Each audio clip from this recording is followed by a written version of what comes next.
그래서 배우다라는 그런 말의 의미는 우리의 입장에서는 알다, 또 익히다 그런 의미죠. 그리고 또 찾아내다, 발견하다 그런 의미가 있어요. 그리고 또 깨우치다 그런 의미가 있습니다. 근데 이 배우다라는 말의 의미는, 깨우치다라는 그런 말의 의미는 경험이나 실천을 통해서 깨우쳐지는 것을 의미합니다. 그러니까 스승이신 예수 그리스도께서 보여주신 그 삶을 통해, 즉 삶을 통해 가르치심, 그것 한 단어로 이야기하면 복음이죠. 그 복음을 우리 삶의 현장에서, 그러니까 실생활 가운데서 경험이나 실천을 통해 깨닫는 것, 이것이 배우는 거예요. 우리의 경험이나 실천을 통해 이것을 깨닫는 거죠. 복음을 우리의 실제 생활 속에서 경험이나 실천을 통해 깨닫는 것. 그럼 이 경험과 실천은 뭡니까? 순종이죠, 순종. 복음에 대한 순종을 통해 우리는 배우는 겁니다. 예수 그리스도의 삶, 그러니까 존재와 사역을 우리는 우리의 삶에서 순종을 통해 그분을 우리가 배우는 거예요. 이런 삶을 살아가는 사람들을 제자라고 이야기하죠. 그래서 제자는 예수님을 추종하여서 예수님께서 요구하시는 삶의 방식을 배우고 생활 속에 적용을 하기 위해, 그 배운 것을 적용하기 위해 성경의 가르침을 받아들이는 사람이 제자예요. 제자는 믿음의 주이신 예수 그리스도를 추종하죠.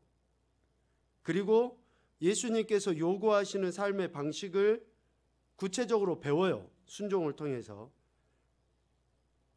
그리고 그것을 내 삶에 적용하기 위해서 성경에서 이야기하는 그 가르침들을 하나하나 그렇게 나타내 보이는 사람들이 누구냐?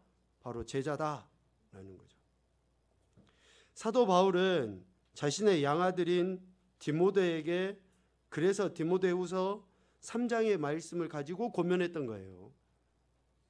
자신의 아들이 제자가 되도록 하기 위해, 양아들이 제자가 되도록 하기 위해 사도 바울 자신을 따르는 제자가 아니라 예수 그리스도를 따르는 제자가 되도록 하기 위해서 디모데후서 3장 말씀을 갖고 고면을 했던 거죠.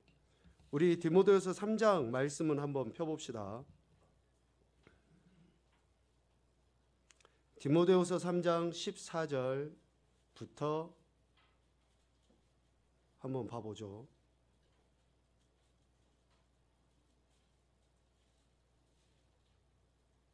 디모데후서 3장 14, 15, 16, 17절까지 우리 한 목소리로 읽읍시다. 시작. 그러나 너는 배우고 확신한 일에 거하라. 너는 내가 누구에게서 배운 것을 알며 또 어려서부터 성경을 알았나니 성경은 능히 너로 하여금 그리스도 예수 안에 있는 믿음으로 말미암아 구원에 이르는 지혜가 있게 하느니라. 모든 성경은 하나님의 감동으로 된 것으로 교훈과 책망과 바르게 함과 의로 교육하기에 유익하니 이는 하나님의 사람으로 온전하게 하며 모든 선한 일을 행할 능력을 갖추게 하려 함이라. 아멘. 그래서 바울은 정말 믿음 안에서 낳은 디모데에게 이렇게 이야기하는데 14절에 너는 배우고 확신한 일에 거하라 라고 권면을 하고 있습니다. 여기에서 배우고 할 때 그 배움은 그냥 어느 한순간의 배움이 아니죠. 15절 전반부에 이야기하는 것처럼 어려서부터 성경을 알았나니, 즉 배움은 어렸을 때부터 하나님의 말씀을 외할머니와 어머니와 또 커서는 사도 바울을 통해서 배운 그 성경 말씀, 하나님 말씀이라는 거죠. 그리고 확신한 일은 뭡니까? 그 배움을 통해 확신하게 된 것에 대한 이야기를 하는데 3장 15절 하반부에 이야기를 하죠. 성경을 통해서 성경을 배움으로 말미암아 우리 안에 확신이 드는 것은 뭐예요? 그리스도 예수 안에 있는 믿음으로 말미암아 구원에 이르는 지혜를 얻게 돼요. 그러니까 구원은 야, 너 구원 받았어? 아, 예. 이렇게 해서 우리가 구원의 확신을 갖는 게 아니라 야, 너 구원 받은 줄 알지? 여러분 구원 받았습니까? 그러면 아멘 하니까 옆에 사람이 아멘 하니까 나도 같이 아멘 해가지고 내가 구원 받은 게 아니라 성경을 통해, 이 성경은 뭐예요? 하나님의 감동으로 됐다라고 하는데 이 성경은 앞서 이야기한 것처럼 예수 그리스도의 존재와 사역, 즉 복음 아닙니까? 그 복음을 어려서부터 배운 것에 대해 그 배움을 통해 뭘 갖게 되는 거예요? 확신을 갖게 되는 거예요. 그 확신이 뭐죠? 구원에 이르는 지혜를 그 성경을 통해서 알게 됐다, 확신하게 됐다라고 이야기하는 거죠. 이 배움과 확신하는 일에 거하라 라고 이야기합니다. 거하라.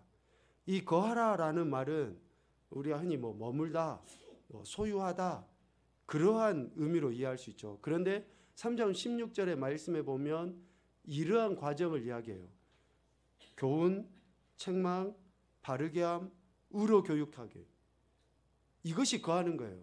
그러니까 교훈만 있는 것도 아니고 의로 교육하기만 있는 것도 아니라 계속 이게 반복적으로 일어나요. 교훈하고 책망하고 바르게 하고 의로 교육함이 계속 지속적으로 일어나는 것이 뭐예요? 거하는 거예요. 거하는 거. 아이들에게 한 번 이야기해가지고 애들이 바뀌어진다, 잘한다, 있을 수가 없죠. 계속 이야기하는 거예요. 계속. 입이 닳도록. 부모님들이 하는 얘기.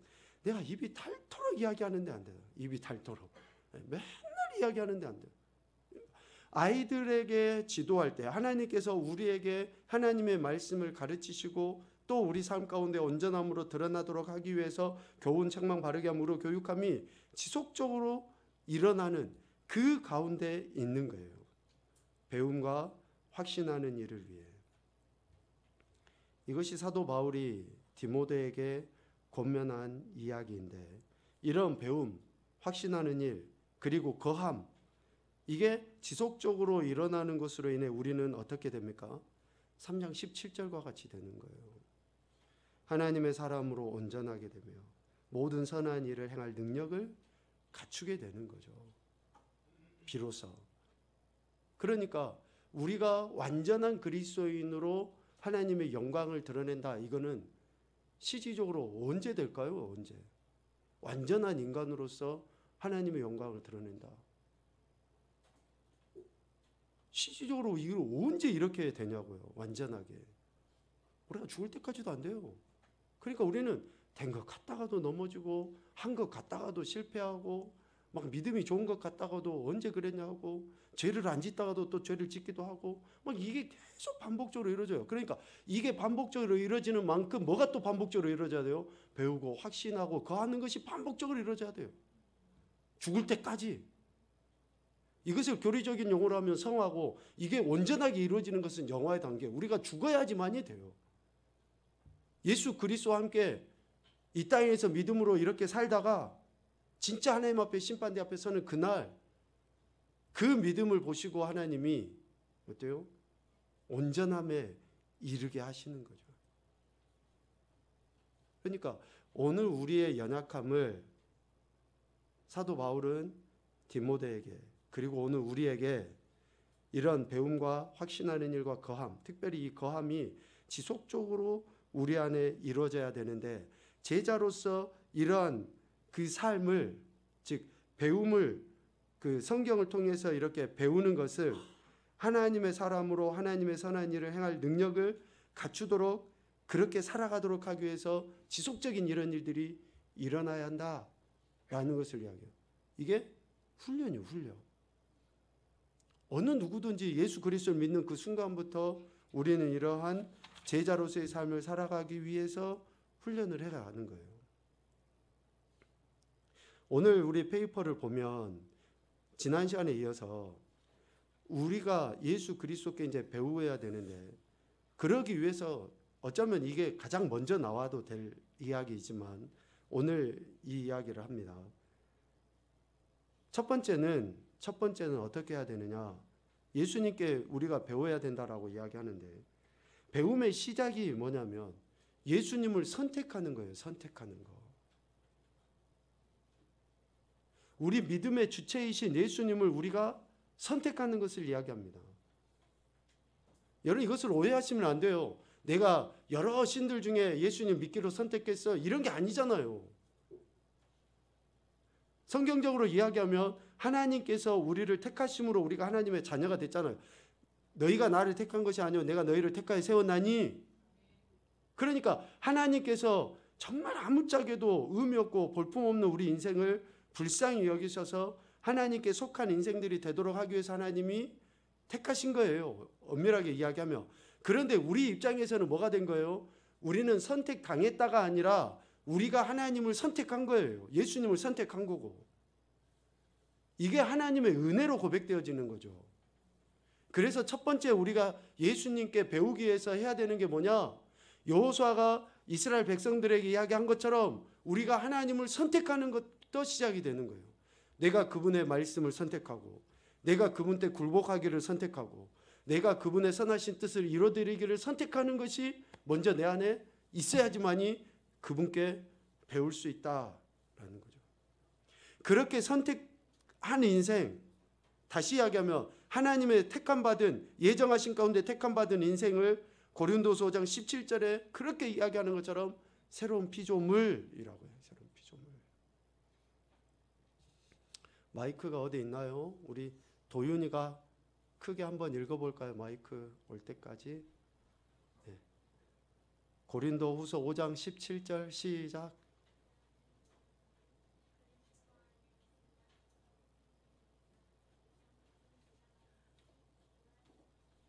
아멘.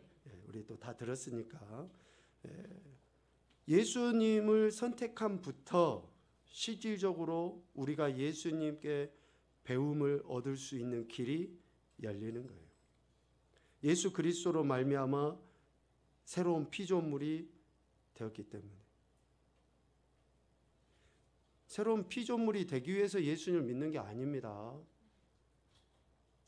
새로운 피조물이 되기 위해서 우리가 또 예수님께 배우는 게 아니에요. 새로운 피조물이 되었기 때문에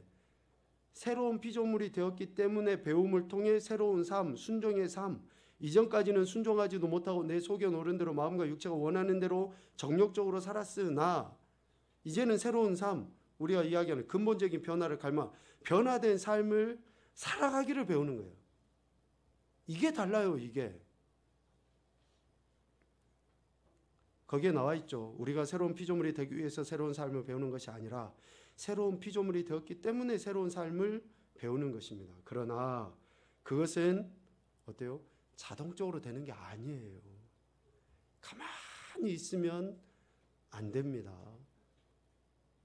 우리가 날마다 하나님의 은혜를 구하고 나가는 거예요. 왜 성령 하나님이 우리 안에 계십니까? 그냥 네 잘하나 못하나 지켜보려고 성령 하나님 우리 안에 계시는 거예요? 아니잖아요. 우리가 움직이려 할 때, 우리가 갈망할 때, 우리가 도움을 요청할 때, 우리가 뭔가 하려고 할 때 성령 하나님은 그렇게 우리를 도우시기 위해서 우리와 함께 하시는 거잖아요.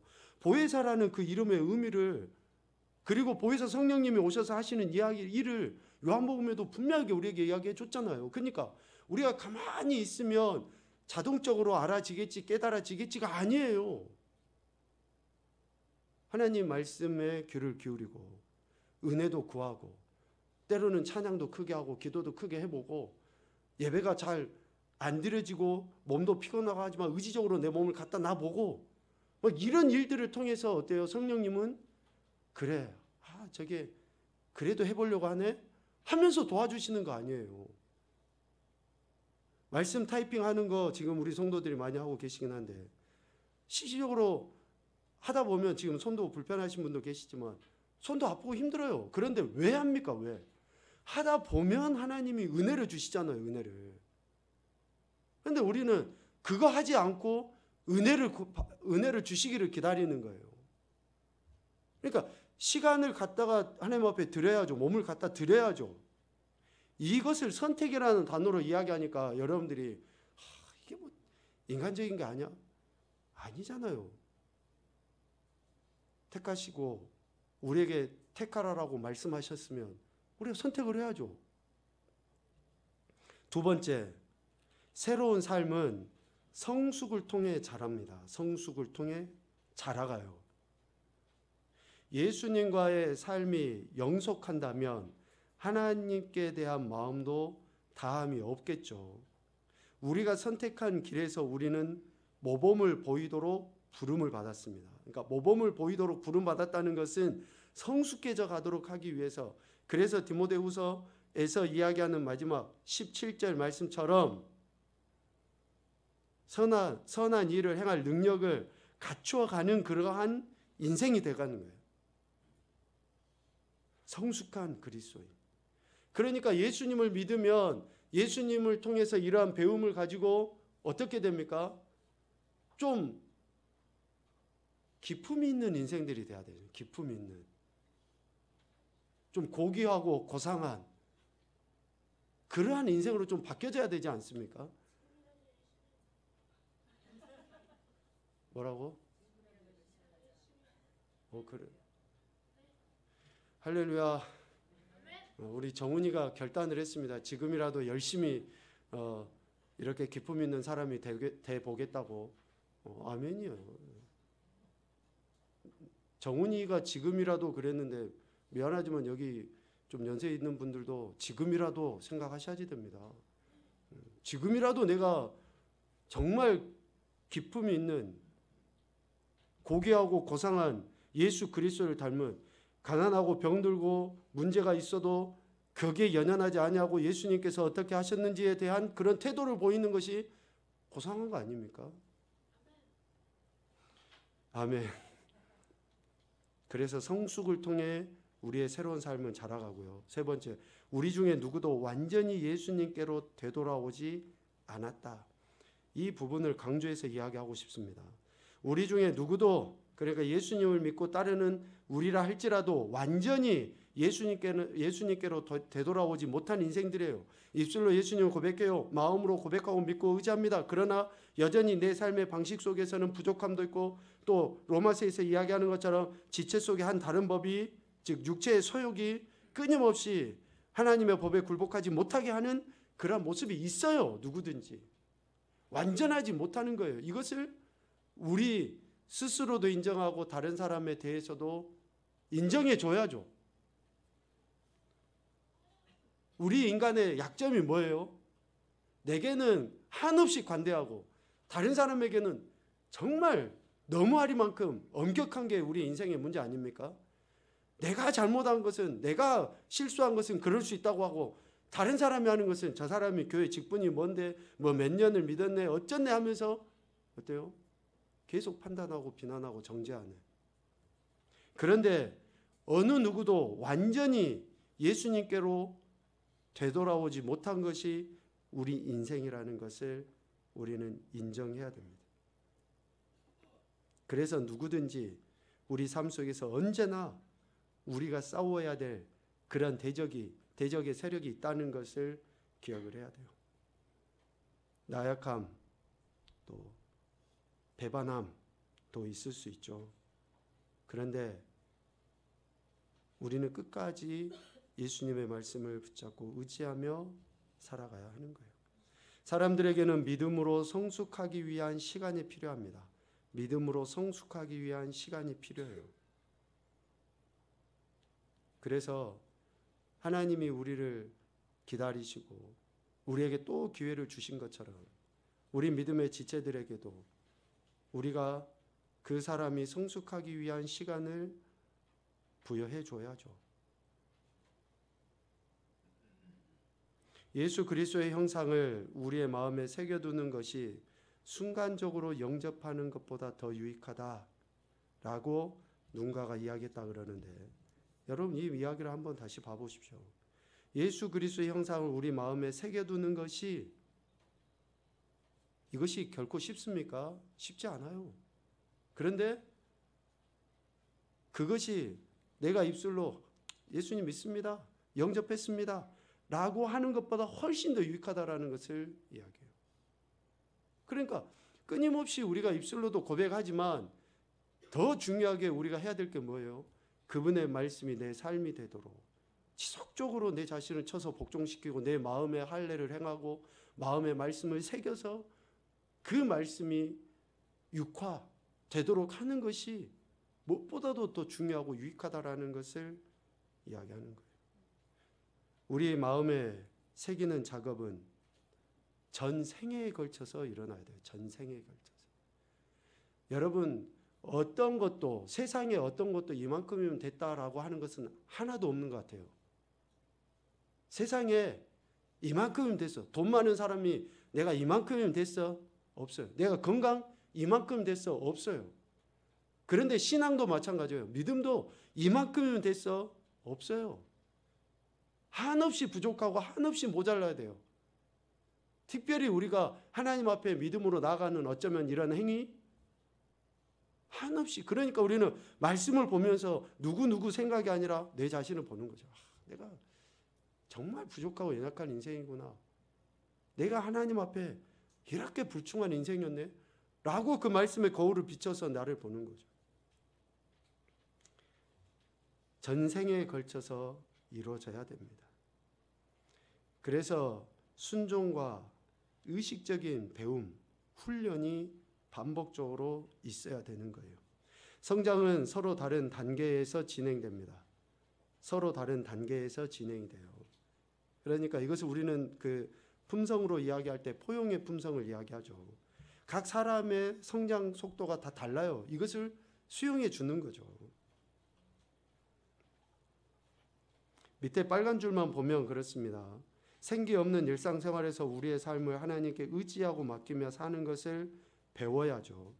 우리 자신을 극복해야 할 가장 힘든 싸움이 그렇게 시작되는 거예요. 우리 자신을 버리는 거. 그러니까 예수님이 처음에 제자들을 부르실 때 그 이야기 했잖아요. 부인하고 십자가를 짊어지고 예수님 따라라. 이 부인한다라고 하는 것이 얼마나 모든 것의 시작인가를 이야기하는 거예요. 내 자신은 포기하지 않았는데 뭔가가 얻어진다. 우리가 우리 자신을 버리지 않았는데 다른 사람을 바꾸려 한다. 그것만큼 어리석고 안타까운 거죠. 내가 변화되고 내가 바뀌어져야지 다른 사람이 바뀌는데 나는 변화되지 않고 다른 사람을 바꾸려요. 우리 자신이 극복해야 될 가장 힘든 싸움은 있다라는 거고, 사람들은 언제나 새롭게 예수 그리스도를 선택하고 자기 자신을 부인해야 됩니다. 새롭게. 그러니까 예수님을 믿고 따라가는 우리가 늘 새로운 은혜를 경험해요. 이 새로운 은혜가 다른 은혜가 아니잖아요. 오늘을 살아가는 그런 은혜들을 어제 주셨던 은혜가 아니라 오늘 살아갈 그 은혜를 하나님께 구해야 되는 거죠. 우리는 우리 스스로를 극복하기 위하여 그리스도의 능력을 필요로 합니다. 앞서 이야기했던 내용들의 표현으로 보시면 돼요. 우리가 예수님을 선택하는 것, 또 새로운 삶, 성숙을 통해서 이루어지는 성숙, 또 완전히 예수님께로 되돌아가는 것, 믿음으로 성숙한 시간을 갖는 것, 또 포용하면서 그런 과정의 신앙의 삶을 살아가는 것, 이게 우리의 능력으로 됩니까? 이게 내 힘으로 되냐고요. 이런 생각조차도 못하고 살아가는 것이 우리 인생인데, 그래서 그리스도의 능력을 구하며 살아가야 하는 것이죠. 로마서 7장 18절입니다. 우리 유은이. 내 속 곧 내 육신에 선한 것이 거하지 아니하는 줄을 아노니 원함은 내게 있으나 선을 행하는 것은 없노라. 아멘. 로마서 7장 25절 우리 려원이. 우리 주 예수 그리스도로 말미암아 하나님께 감사하리로다. 그런즉 내 자신이 마음으로는 하나님 법을 육신으로는 죄의 법을 섬기노라. 아멘. 그래서 예수 그리스도 안에서만 우리는 이전의 자아에 대해 승리할 수 있습니다. 예수 그리스도 말씀이 우리 안에 들어오고 또 그 말씀이 우리 안에서 역사하도록 기도하며 성령님의 도우심을 구할 때에 우리는 어때요? 그리스도의 제자로서 이런 삶을, 즉 디모데 3장 17절에서 이야기하는 것처럼 모든 선한 일을 행할 능력을 갖추는 그런 인생들이 되는 거죠.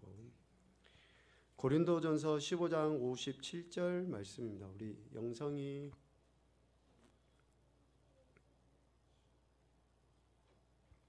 우리 주 예수 그리스도로 말미암아 우리에게 승리를 주시는 하나님께 감사하노니. 아멘.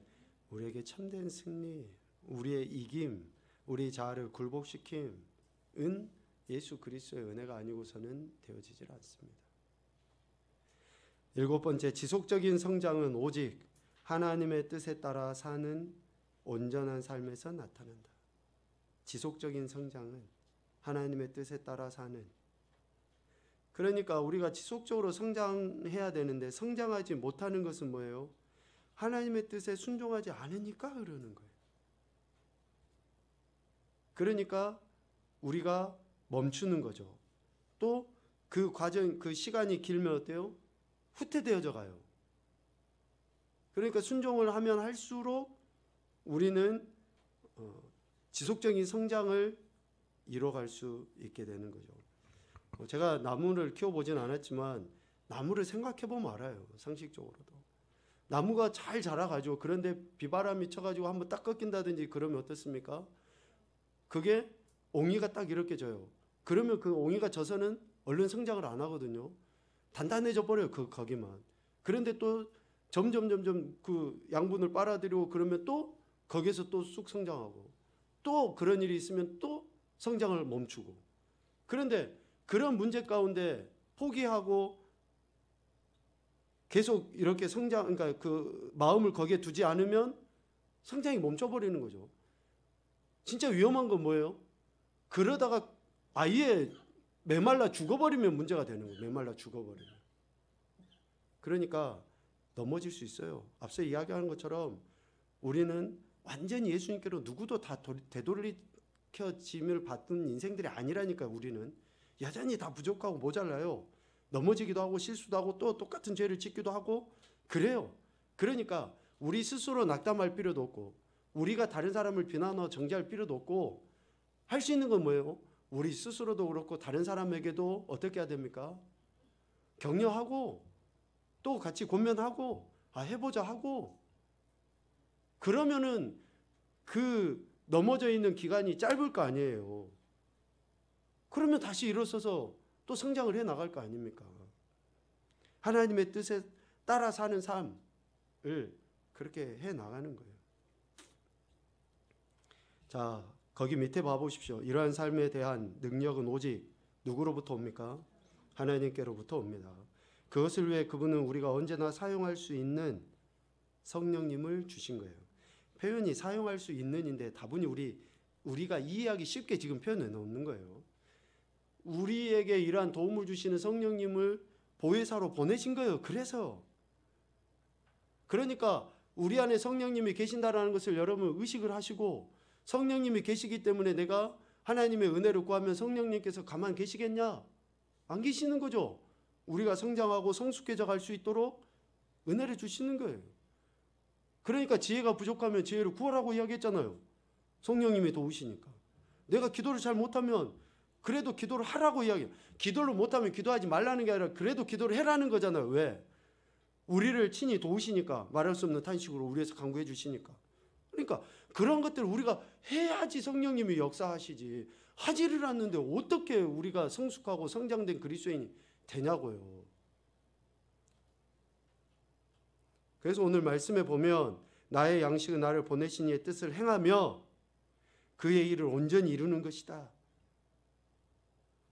하나님이 우리에게 이야기하시고 요구하시는 것은 잘하라라는 이야기가 아니에요. 여러분 부모들이 자녀들에게 야 잘해 그러지만 100% 실수 없이 잘해라는 겁니까? 엄마가 하는 말에 순종을 해라 이거 아니에요? 그러니까 우리가 순종을 하면 하나님이 그렇게 역사하시는데 순종도 안 하고 뭔가 되어지기를 기대하고 있으니까 그게 문제라는 거죠. 불순종함으로 성령을 방해하지 말아야 한다 이야기했죠.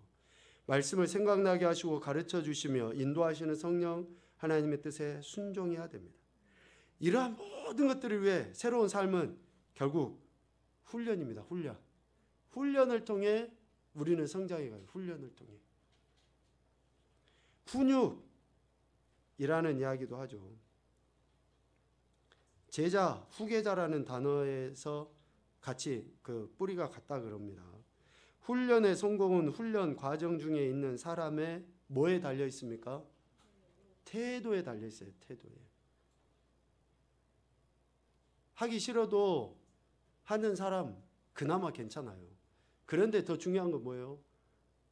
어떤 태도입니까? 하라 그러면 예 하고 하는 사람이에요. 그런데 예 해놓고 안 한 사람은 더 심각한 거죠. 그러니까 훈련은 바로 그거예요. 내가 잘 못해요. 못한 줄 아니까 훈련하는 거죠. 잘하면 훈련을 하겠어요? 아니 잘하면 하나님이 이런 말씀도 주셨겠어요? 우리 인간을 하나님 너무 잘하시는데 성경을 다시 써야 되겠죠. 우리가 그냥 한 번에 잘하고 그러면 이런 말씀이 왜 필요합니까? 잘 못한 줄 아시니까 하나님이 우리에게 계속 훈련해라고 이렇게 말씀하시는 거겠죠. 그래서 훈련하는 사람은 태도에 달려 태도. 하나님과 온전히 연합된 삶에서 경건에 이르기를 연습해야 됩니다.